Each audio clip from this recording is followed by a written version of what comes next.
Welcome back to the Microbits Basics course. I'm Helen. Today we're going to take a look at inputs and outputs. An input is information coming into the microbit, something like sensor data or a button press. An output is something that the microbit does, like flashing an LED or making a sound. All computers, from the smartphone in your pocket to the Raspberry Pi to a supercomputer in a lab, use inputs and outputs. By the end of this video, you will learn what inputs a microbit recognizes, see how a microbit takes those inputs, processes them, and creates outputs, and learn how to make a program that takes inputs and creates outputs. Are you ready?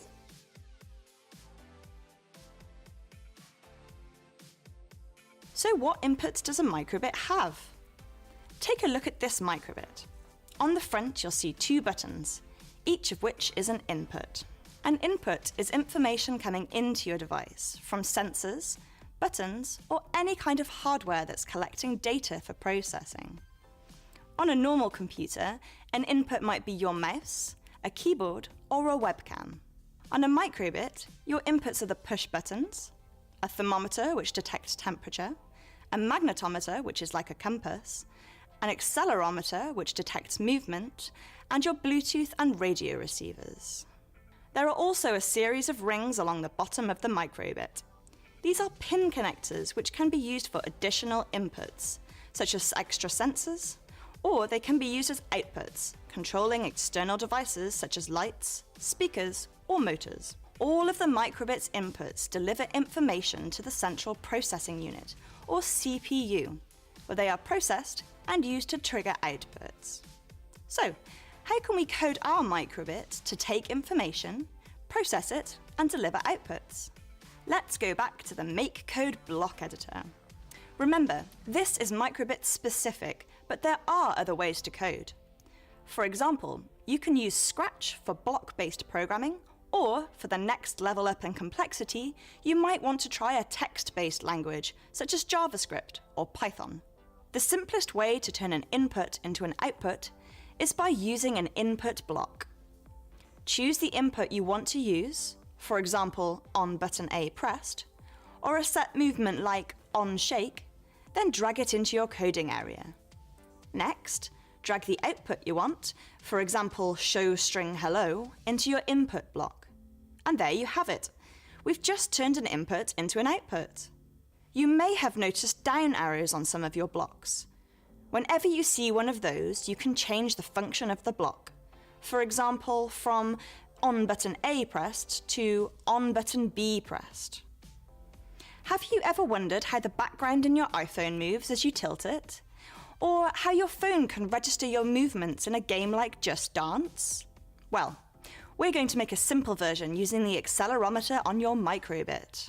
The accelerometer will be our input in this case. Go back to the block editor and choose the event handler block forever. Our input can be found in the pink input section. Drag the acceleration block from there to the screen, and our output comes from the purple LED section. Drag plot bar graph of 0 up to 0 block,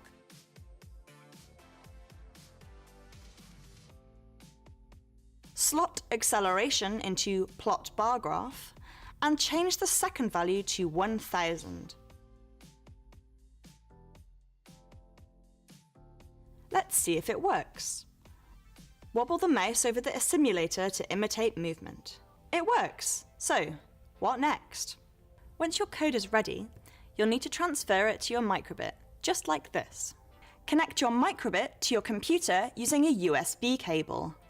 Next, choose a name for your file, and press Save. What happens next depends on the type of computer you're using, but they're all pretty similar. You'll need to press Save, and then the code will be saved as a .hex file on your computer, probably in your Downloads folder.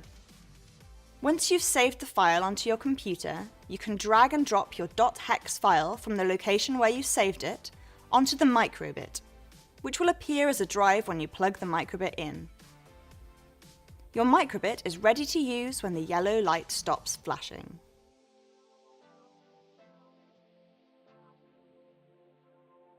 If your school uses tablets instead of computers, you can use Bluetooth to send your code to your device. Just visit this website to find out how. So, let's see if it worked.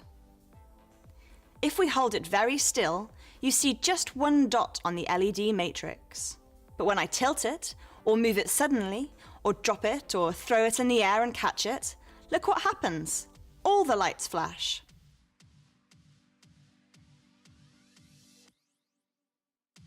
Pretty cool. So what could we use it for?